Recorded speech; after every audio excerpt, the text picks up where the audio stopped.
Welcome back to Road America, America's National Park of Speed, for our third of four GRIDLIFE Touring Cup races here this weekend in conjunction with NASCAR, the Optima Streetcar Challenge, and Porsche Carrera Cup. I'm Kyle Heyer, joined by Austin Cobb. And Austin, this series is a single-class road racing series that is hosted by GRIDLIFE at events all over the country. Every car here is basically hand-built by dedicated people that are amateur club racers that come together and race 15-minute sprints 4 times a weekend, 7 times a year. And this is a very special event for us to be participating in with cars that are really unique as far as this paddock is concerned here this weekend. Corvettes racing Honda Civics, racing BMWs, racing a minivan of all things. And our pace truck, or our pace car, I think, is going to be a Chevrolet S10 K-Swap pickup truck. So it's going to be a lot of fun to watch, Austin, but a really unique racing series that a lot of fans here at the racetrack have probably never heard of. Yeah, absolutely. I mean, these cars are so cool, so well maintained, so well built, and it's all done in, garages at home for the most part. I love GLTC. The crowd loves GLTC. We saw 2 great races yesterday, kept it real clean, a lot of great back and forth, a lot of people hunting each other down. The mid-pack battles were absolutely crazy. About that P7 back, we saw a lot of kind of people creating bottlenecks, and then that created a lot of overlap, a lot of 2-3 wide situations. Can't wait to see more of it this morning. Yeah, we're a couple minutes away from getting our pace lap underway, but one of the cool things about this series is that all the cars are balanced with weight. So basically, this is a power-to-weight measurement, 12.5 pounds per horsepower. We bring a dyno here to check the horsepower of all the cars that are with us here this weekend to make sure that everyone's playing by the rules. But one of the unique things about our rule book is that it's actually pretty short. This is what we call a time attack style rule set, where it tells you what you can't do and everything else is fair game. And a great example of that is some engineering that James Houghton in his Acura TSX and the K-Tune crew have done to find a little extra speed here this weekend in their Acura TSX race car. I'm with James Houghton, driver of the number 41 Acura TSX and GLTC. The rule set in GRIDLIFE Touring Cup allows for a lot of innovation. And one of the things that regulates the size of the aero components on the back of the cars is basically a surface area measurement, square inches, right? So James Houghton and the K-Tune crew have created this rear spoiler that effectively gives them more surface area by cutting slots, vertical slots, that reduce the surface area but allow them to make the wing bigger. So this is part of the engineering that is really neat. But just like Eric Catel, James is one of the drivers that has multiple aero packages. You see now on the car, he has his rear wing mounted. Now James, you started the weekend with the spoiler, now transitioned to the wing. Why'd you make that choice? We couldn't make enough power on the dyno. So we were like, you know what, that probably does make more downforce. It probably is more efficient. And we're like, well, if we can't make enough power to run with this, might as well throw it on. And we were struggling a little bit in the sweeper with rear stability, so I thought maybe it'll be a little bit better, and it was a little bit better. Really interesting stuff here. Multiple aero packages and innovation all throughout the paddock here in GRIDLIFE Touring Cup. Eric Catel is GRIDLIFE Touring Cup's 2020 champion, and he's always chasing speed on the racetrack. This week, he's changed the front bumper in his 1992 Honda Civic. This was a stock Honda Civic front bumper, but now he's put this piece over it and created this air dam to reduce drag on the racetrack in hopes of gaining speed. We run one class in GLTC against Corvettes, S2000s, Porsche Caymans, and this is one of the reasons this car can keep up with those bigger, faster, heavier cars on track. So some really interesting changes to the aero packages these drivers run. And one of the reasons that drivers are experiencing some aero packages changes and putting some effort into that is we mentioned the power to weight part of this series. Now, when we talk about power to weight, that means that in theory, all the cars should accelerate and go the same speed down the straightaway. But there's a lot of other factors that come into play. How about your drag on the racetrack? That's what that air dam is for. Different cars have different drag coefficients. So we talk about our Corvettes. Not only do they have torque to leave the corner quicker, they're also very slippery shapes, very sleek, kind of wedge-shaped cars. So, Austin, there's a lot of different ways to go quick at a place like Road America. And so some of the lighter cars that don't have the brute force power to push through the air need to make some adjustments in order to keep pace. Yeah, absolutely. I mean, that comes into play big time, especially over about 115, 120 miles an hour. That's where you can really see the Corvettes kind of gain a little bit of an advantage. They're very slippery cars. But I was actually talking to James Houghton this morning, and if you look in the picture, you can see it. He's actually running the spoiler this morning, so that car is going to be slicker than a pocket full of pudding. He's been chasing that thing all over the track with the spoiler package, but you gain speed on the straightaway. It's not quite as efficient of an aero device as a rear wing is, but if you're experimenting with the edges of the rules and making that wing a bit bigger, you might be able to find some advantage there. So on the inside row, the driver's right row, Jeremy Swenson, Eric Catel, and Aaron Lichty. 3 very different cars. A V8 rear-wheel drive car, a 4-cylinder front-wheel drive car, and an H6 rear-wheel drive car, mid-engined car. So it's 3 very different vehicles that will all start in that top 3, Austin. That is the beauty of GLTC, is how many different cars can race together at once, racing each other on a level playing field. Yeah, it's incredible to see. The parity this year has been getting extremely good. I mean, we're at Road America, and we can see it in shot going out right now. We got that winning Formula car running in top 6. I mean, that's a K-Swap Miata. You don't think that should be running in the top 6 at Road America, but there it is. I mean, that's just the parity of this rule set at work. You're seeing it in the flesh. And you see in the shot now the minivan from Hart, Alabama, a really cool car, and we actually checked it out in the paddock just yesterday. One of the most unique builds in GLTC is this 2018 Honda Odyssey from Hart, Alabama. This is a great example of the run what you brung mentality that we have in Grid Life. It's extremely unique. It has a stock engine and transmission. It's a 10-speed automatic. But this thing, while it's maybe not at the pointy end of the field, it's a great example of power and weight. You can race anything in GLTC, and Carl Hurdle will be driving this all weekend in Grid Life Touring Cup. A fan favorite for sure, the HMA Racing minivan, and they were chasing some engine issues with it just the other day. It wasn't quite running at full power, so hopefully it will find a little extra pace. It's certainly not last, though. It was 36th out of 43 yesterday, so it's moving its way through the field. I've seen it finish as high as 17th before as well in a 40-car field, so we know it is capable. But you mentioned the K-Swap Miata. We've talked about the minivan as well, and you can engine swap. That's one of the beauties of GLTC. You can put different engines in different cars. The only thing you can't do is move the location of where that engine was in the original car. So you can't make a rear-engine Honda Civic, but you certainly could put a V8 in an FRS like Eric Jensen.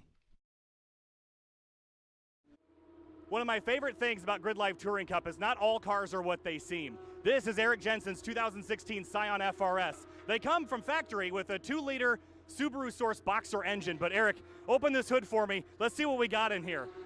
This is definitely not what this car came with. This is a V8, and this is one of the examples of an engine swap here in Grid Life Touring Cup. Eric, what's in this car? So it's a LS2. Yeah, I actually ran a supercharged version of the stock engine for a couple of years. Really wanted more power. I didn't actually build this for GLTC specifically, but when I tried it, it works, and it works really good. So. It works really good. It's extremely reliable from the engine standpoint. Definitely not what comes in the car, but a great example of building the car that you want to build and running it here in Grid Life. So just a couple different examples of unique cars throughout the field here. We're also gridding our field based on our finishing order from yesterday. If you've just joined us here at the racetrack this morning or late yesterday, we've already run 2 of our 4 races. Now, Jeremy Swenson won race 2 yesterday. Luke McGrew won race 1. Both of those cars are Chevrolet Corvettes, but Luke McGrew had his ECU overheat yesterday and dropped down the field. So Luke is going to be starting all the way down in 32nd. Now, we do our points calculation based on all of your races combined, so Luke is in a deep hole to dig out of here in this 3rd race. Yeah, that's a tough spot to be in, but, you know, again, Luke's the kind of guy, he's just going to go out there and have fun. Look out for him to grab that hard charger for race 3. I bet he's going to move himself maybe all the way back into the top 10. Yeah, I think he's got a really good shot of doing just that. So Luke McGrew, one of the examples of drivers that will be moving forward. Also, would be remiss if we didn't mention Matt Waldbaum, who broke a differential yesterday in race number 2. That is one of those ASM Honda S2000s, which run that K24 from Honda, which is not also the engine that came in those cars. So they have a fleet of those things throughout the field. So if you see cars with that big ASM logo on the side, all of them are pretty similar, but one in particular, the black one that's got the kind of the rainbow coloring on it, that is the championship winning car from last season. It won 20 of 40 races in the hands of Tom O'Gorman. Andy Smedegar driving it here this weekend, and he will roll off in 10th place in that number 94. Yeah, that's an incredible machine. I mean, they put a ton of work into that car last year, and now they're just out here having some fun with it, which we love to see it. It's a great car. again, another fan favorite out there. So love to see it back on track. Adam Jabay, our motorsports director, walking towards the exit of pit lane, and he will act as the splitter, which effectively decides which row each driver will start in. So the pole sitter will choose which lane he wants, and everyone else will be pointed to the opposite lane as they roll by Adam Jabay. Our pace car once again here this weekend is the Lemons of Love Ford Mustang. You can win this car if you scan the QR code in the GRIDLIFE paddock later today and purchase a couple entries to the raffle. All the proceeds will go to aiding the cure for cancer, as this Mustang will now roll out with the pace car lights on, and we'll begin our rollout for our 15-minute sprint race. Again, all these cars racing each other, racing together for 15 minutes. What's the best part of a race? The beginning and the end. So we chop out the middle and have 4 quick sprint races. So in just a moment, we'll get rolling. Yeah, real unfortunate for Luke having that ECU overheat, but having Catel on the front row, I mean, Catel is a vicious racer. So I want to see if he can give Swenson a run for his money. If he can get down the inside in turn 1, turn 5, maybe if he can pull a lead in turn 5 and get through turn 6, 7, and 8, and through the carousel in the lead, he might have a shot at staying out front. Well, our front row is very capable. Jeremy Swenson is the 2021 GLTC champion. Eric Catel is the 2020 GLTC champion. Aaron Lichty, couple runner-up results in the season titles. He will roll off on the inside of row number 2. And James Houghton, a handful of wins on the season and a bullet-shaped Acura TSX with that NASCAR-style rear spoiler. He rolls off in 4th. So the second row is really the one I'm watching on this, and let's not count out row 3. Matan Rosenberg, the 19-year-old in a Chevy Corvette, and right alongside him, that K-Swap Mazda Miata. Rob Manicherry making his first start here in GRIDLIFE in a really long time. He'll roll off in 6th place, so all those drivers ones to watch, Austin. Yeah, Matan Rosenberg, you said 19, but I think you meant 18 years old and, 20 months or whatever. Yeah, exactly. It's real close. But cars are rolling off the grid now, and our starting lineup is as follows. We'll roll through it for you for the fans' trackside so you can pick out your favorites. The young ones might pick them by color. The folks that have been around a while might pick it by make and model, but there's something in this field for everyone. Row 1 is the purple Viking Performance Corvette of Jeremy Swenson. Eric Catel in the number 82 Hybrid Racing 4-door Honda Civic rolls off in 2nd. Aaron Lichty in a white Porsche Cayman starts 3rd. James Houghton in a red and white Acura TSX starts 4th. Matan Rosenberg in a black and red Corvette starts 5th. Rob Manicherry in a black, white, and pink Mazda Miata starts in 6th. Pink and white, number 34 370Z is Austin Hurdle, and a green Porsche Cayman of Micaiah Hackbarth. Gary Wimble rolls off in 9th in a red Corvette, and Andy Smedegard in a black Honda S2000 starts 10th. Another black S2000 will start in position number 11 with Tony Marchev. It'll be Joel Morrison in a bright green S2000 in 12th. Louis Chatroop in a BMW M3 starts 13th, and Carlos Mendez in another BMW starts 14th. And behind them in another BMW M3, this one is Honda swapped. Ryan Upham starts 15th place. Jackson Jensen in a silver C6 Chevy Corvette starts in 16th. Hans Horpedal, a black and gold S2000, starts 17th alongside a red Mazda Miata of Scott Robertson. It's a blue Honda Civic that starts 19th. It's Brian Tyson in the number 23. Chris Adams starts 20th in a gray Mazda Miata car 187. 21st place is Jeremy Boysen in a SRO TC class, number 40, and it'll be Eric Meadows in number 2 in the Corvette that rolls off 22nd. Jacob Price starts 23rd in the number 202 Miata. Alex Moss in a silver S2000 starts 24th. Adam Ulrich in a gold and white Chevrolet Corvette starts 25th. Bill Griffin in a yellow and blue BMW starts 26th. Adam Wood in a Subaru Impreza starts 27th. Eric Jensen in an LS Swap FRS starts 28th. 29th is Lena Chin in a blue S2000. Colton Wade in a red, white, and blue LS Swap BMW M3. He starts 30th. A Mazda Miata starts 31st. It is the Thing 3 Racing Justin Lee-driven machine alongside Race 1 winner Luke McGrew, who will start in 32nd place. Chris Murray in a BMW starts 33rd in the 320 car. Joe Tulo starts 34th in a blue BMW. Carl Hurdle starts 36th in that minivan. He'll start in row number 18 right in front of Wesley Penn in the number 113 Chevy Corvette. Matt Waldbaum starts 38th in an ASM Honda S2000. 39th place is Zach Lavoie in the number 42 with an issue yesterday. Tyler Starr starts 40th in a K-Swap Subaru BRZ, and bringing up the rear of the field is Jake Jorenstad in a teal Honda S2000. Well, cars rolling up through turn number 6 and 7 now as we'll get going racing next time by the stripe. And as far as the points scenario goes, so far, Jeremy Swenson, his average finish is 1.5 in the first 2 races we've had so far, so looking good. If he can win this race, it's almost an automatic lock for the weekend title. Yeah, I mean, it's going to be hard to beat him in this race or get him pushed back. I mean, Luke has to move a long way forward, and Jeremy would have to go a long way back to even that out. But we know Jeremy is absolutely brutal fast. So unless unless Catel in that second row can really make it a fight, we might just see Jeremy sweep this one. So it should be noted that Aaron Lichty and Eric Catel, who are going to start second and third, are really good friends off the track. They actually ran nose to tail in the first ever GLTC race back in 2019.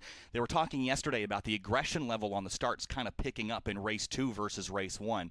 So I would expect Aaron to maybe cut Eric a break. James Houghton, though, might not play that game. He'll start 4th right behind Eric Catel. We'll see what he does in that number 41 Acura TSX. Yeah, James is just as much a friend with them also, but racing's racing, and James is not going to leave any quarter. If he gets a hole, he's going to send it into turn 5. I mean, he's going to get a huge run. He's got that spoiler on there, and yeah, if he gets a good start, he might make it 3 wide in turn 1. He might make it 3 wide into turn 5. We'll just have to see, but I'd really like to see a whole lot of side-by-side action, see this race get shaken up.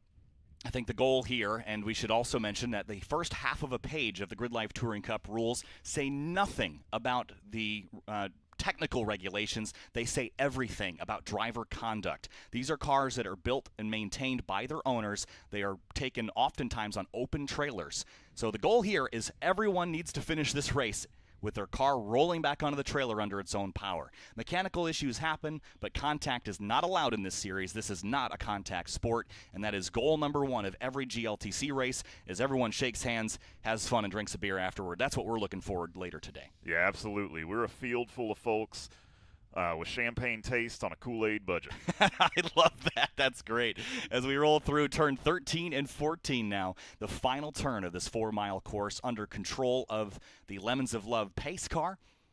And interestingly, Jeremy Swenson took the left side for this start, so that would put Eric Catel on the preferred line into turn 1. I wonder if Swenson chose that thinking that he's going to clear Eric by the time they get to turn 1. Maybe they had a deal. Maybe they organized a little swap to put Eric in line in second place and not get stormed up the inside, but this is going to be a fun one here as we head to the green flag for GridLife Touring Cup. This is Power to Weight single-class sprint racing here at Road America. It's time to go racing for the 3rd time this weekend. Here we go.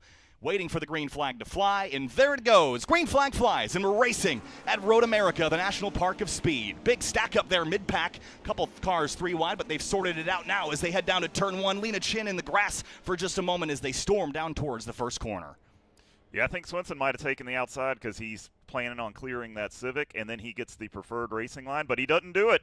They're still side by side, leaving turn number 1. The field filters on through. So far, so good. A little bit of 3 wide still as they come out of turn 1. Catel still has overlap on Swenson. Bit of a lockup, puff of smoke down there into turn 3 as the 43 car field goes 1 car off and heading for the gravel. That's Scott Robertson, and if he can keep that moving, he will stay rolling, keep it spinning, keep the tires moving, and he will, yes, escape the gravel trap in that 213 Mazda Miata. Very nice. Nice work.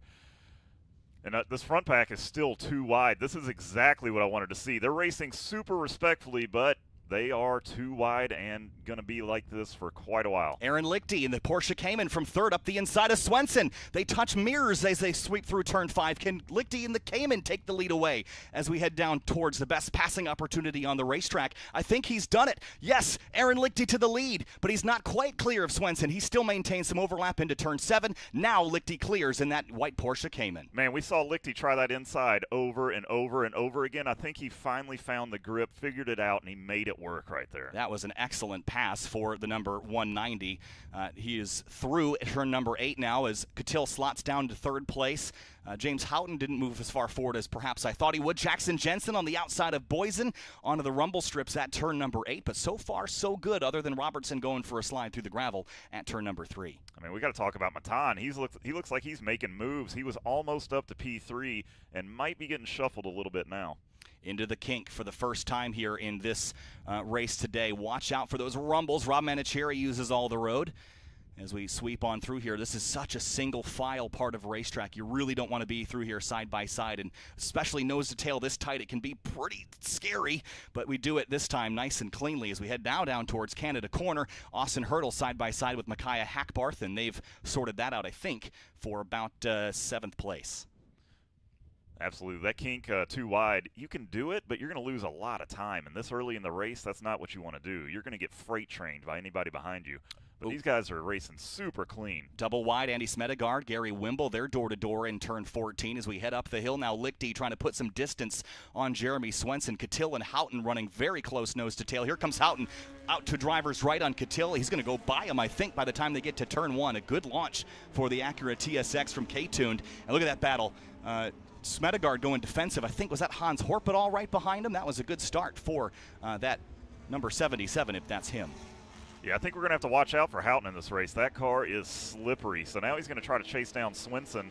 But, I mean, Aaron's already kind of running away with it. He's in his own air and just having a good time. Yeah, and Lichty's won in this car a handful of times before, but it's been a couple years since he's won a race in GRIDLIFE Touring Cup, so it'd be good to see him get back in victory lane now here at Road America. The last time I think this car won, was it back all the way at COTA in 2021?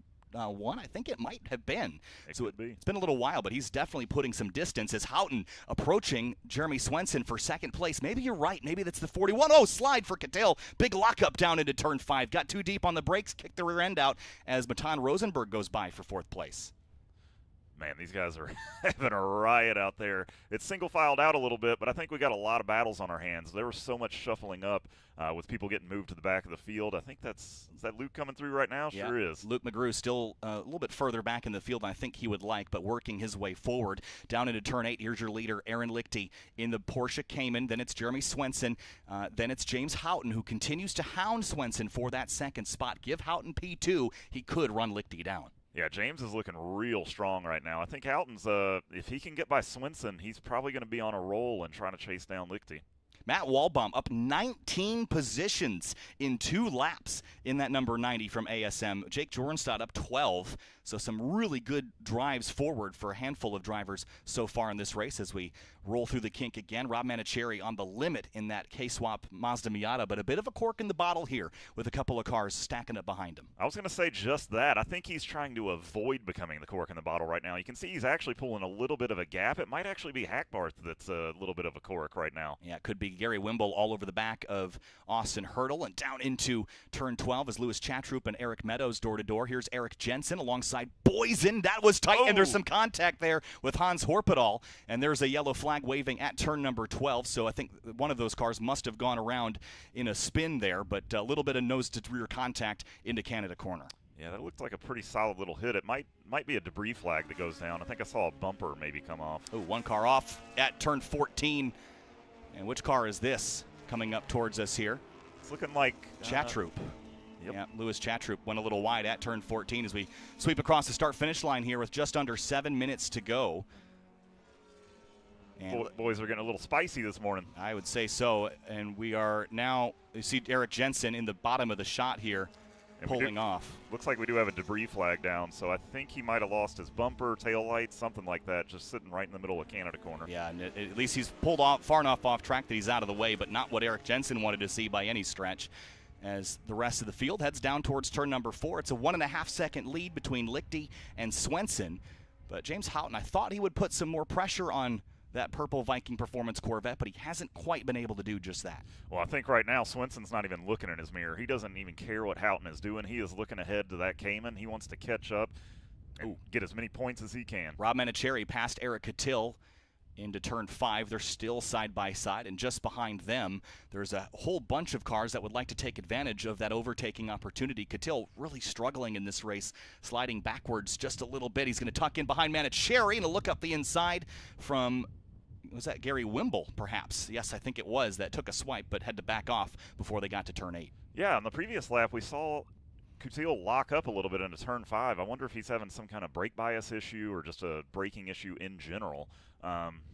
He seems to be driving on his back foot right now. Yeah, no ABS in that car, which is unlike a lot of the cars around him, as there is a a course vehicle on track and a car off track behind him. That was a Houghton. That's James Houghton, yep. And they're sending a safety truck there as they work their way through turn number 11. I don't know. Catel's just looking a little off his game right now, driving like a long-tailed cat in a room full of rocking chairs. Down into turn 12, Lichty, Swenson, there's still a yellow flag covering this Canada corner here. Houghton lost some ground on Swenson behind that safety truck there, but the goal is to let that safety truck get to attend that number 184 Scion FRS, and we can keep racing. Well, otherwise we'd have to go full course, but we are still under green around the majority here of the racetrack. Yeah, if they can get a hot extract done real quick right now, keep the race green, that'd be nice. That's the goal as Swenson comes by the stripe in second place. That gap, I think, is a little bit larger now. Yes, 2.4 seconds now. But look at this. Behind Hackbarth, it is Rob Manicherry and Austin Hurdle nose to tail. That's all for 5th place. That could get pretty spicy here in just a moment. Yeah, I think Hurdle's really strong this weekend. And, you know, he's stuck in that P7 position right now, but I know he's got the speed to get up into that top 5, so that's definitely what he's looking for. Yeah, Joel Morrison all over the back of Ryan Upham into turn 1 as well as Hurdle goes by Manicherry into turn 1. Nice clean pass there. And here comes a couple other fights into the shot. There's that Morrison, that's an ASM car. That might have been Walbaum. It is Walbaum. He continues to climb up. He's up 23 spots into 13th place, certainly making up a lot of ground that I don't think we all expected him to be able to do this quickly. Yeah, that is an incredible push. I mean, he's been plagued with mechanicals here and there, transmissions, differentials, and looks like he's finally paying off and getting to have some fun. Yeah, definitely, which is good. Climbing through the field is always a blast. I'm sure he's enjoying himself as the leaders now separate out just a bit, but other battles deeper in the field still going on. Andy Smedegaard has found himself in no man's land a couple of times this weekend, just ahead of the battles at the back half of the top 10 and just behind the battles at the front half of the top 10. But I'll tell you what, for 9th, 10th, and 11th, still very close here through turn 6. Yeah, you can see Walbaum following up into turn 6. He was showing a nose, but, you know, as you get further up the pack, it gets more and more difficult to get those passes done. Where is Eric Catel? I do not see him in the top 10. So where has he ended up after all this? I have not seen him come by the timing and scoring loop. Down in 36, so Eric Catel has had a problem and has pulled off course somewhere. I didn't see him roll back down. Oh, he is in pit lane, so the 82 is down on pit road and pulling back in, so a problem for the hybrid racing Honda of Eric Catel. That is not what we wanted to see. Yeah, the car itself looks clean, so maybe, you know, it could be transmission, could be another axle issue. We'll just have to see. I'll go talk to him when I get out of here. Yeah, it's a frustrating way for his race 3 to end, especially for his weekend and his championship hopes as well, as Aaron Lichty now works his way through turn number 14, and he heads up the start-finish straight. And just 2 minutes to go, so this could be our final lap here, but I don't see a white flag just yet, so we'll continue to roll as we are. Yeah, Lichty is putting on a clinic right now. Very strong race start, got right out into the lead, and he's just been pulling a gap the whole time. I think Swenson is honestly pretty comfortable with this position right now. He doesn't have a reason to push super hard and chase Lichty down. When you're thinking about championship points, you know, what's a race win matter? Right, and you're in second place in race 1 and race 3, and a win in race 2. You're putting yourself in a great position to win the weekend if you just have a nice clean race 4, which is the goal for everybody here. As we head back to turn 1 and look into turn 2 to see the field heading down the hill. Lichty's lead pretty strong and solid. It looks like Rosenberg's getting chased down by that little Hackbarth and Hurdle pack. Yeah, as far as mechanicals in this race, Jackson Jensen also out. Adam Ulrich and Tyler Starr join the list of cars that have found their way out of this race. So attrition has been high, at least mechanically, in this race today, which, again, Road America real tough on equipment, and we're 3 wide down the front straightaway heading towards turn number 1. You see that in the very far distance there. Man, Bill Griffin. Still 3 wide. Yeah, Bill Griffin on the outside into turn 1. Let's see how they sort this out. I mean, somebody's going to have to give it up. There's no way they're getting all the way through turn 1, 3 wide. And it was Bill Griffin that gave it up, and he runs way wide. And, woo, Joe Tullo sideways. Bill Griffin was way off pace, and Tullo had to bail. and did a great job locking that thing up. He just rebuilt that car. He didn't want to stuff with the barriers again. That was a fantastic save, but I was actually watching race 1 from turn 5. He was doing some drifty things out of turn 5. That man knows how to wheel. Yeah, so I think Bill he backed off a ton and was kind of slow at the apex, and Joe had to just bail out of the way and did a good job doing that, all things considered. Down to turn 8 now. There's your 7th and 8th place, 8th and 9th place battle. And Matt Waldbaum, I think, is alongside, is that Joel Morrison up there? It looks like it. He looks like he made it through the BMW that was ahead of him, and now he's working on Joel Morrison. So, man, he's really working on trying to get back into that top 10. I don't think he's going to be able to catch Wimble once he gets through here. That might be the end of this push, but wow, what a push. And the timer has elapsed, which means that we will get our white flag next time by. Still a local yellow covering Canada corner, so no passing down there.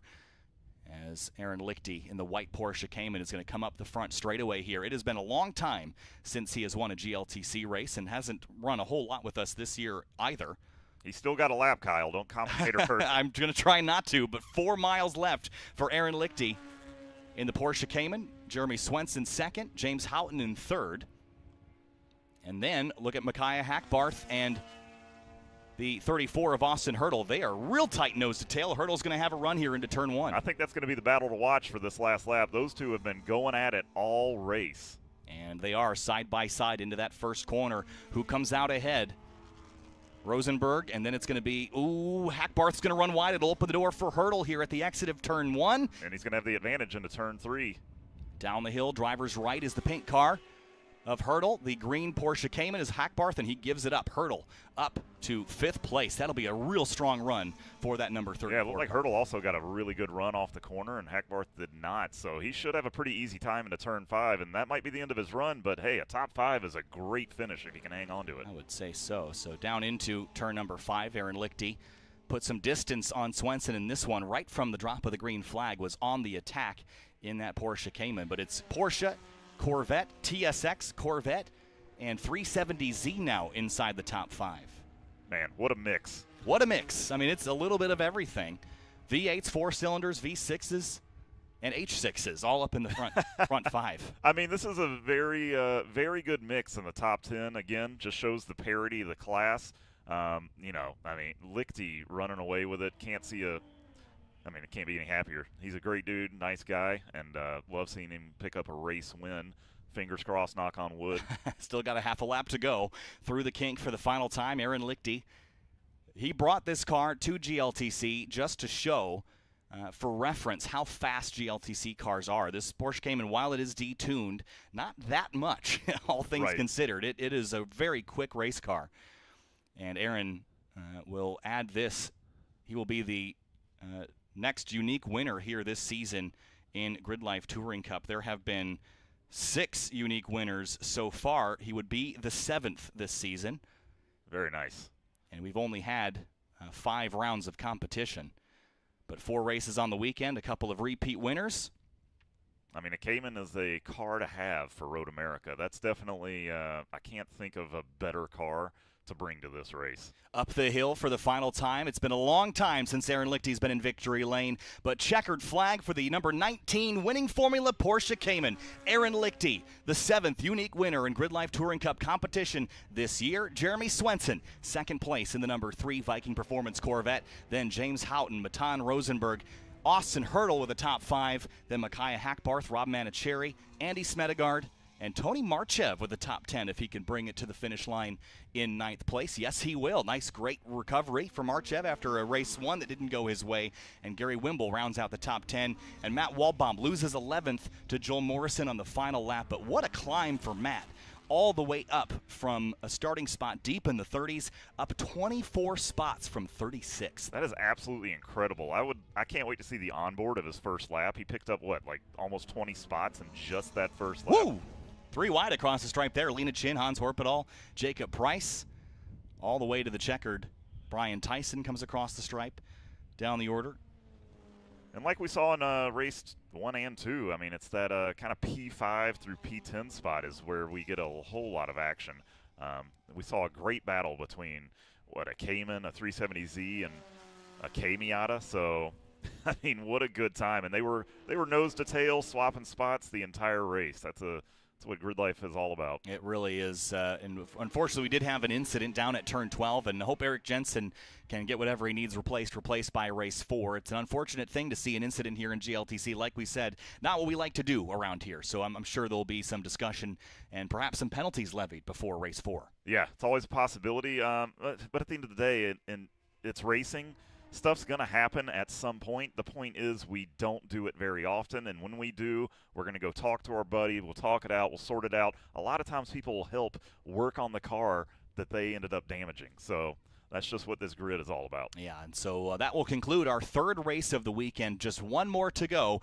In just over an hour's time, we'll have another track battle session, another GLTC session, but that will conclude our third race here in Grid Life Touring Cup here at Road America, America's National Park of Speed. We'll be back in a little bit for Grid Life NOS Energy Track Battle Championship and our final race of the weekend with a field invert that is a random draw of the top third of the field. So we're going to mix things up here at the front in race number 4. We'll see you in a little bit. Kyle Heyer alongside Austin Cobb will be back for our next sessions here in just about an hour.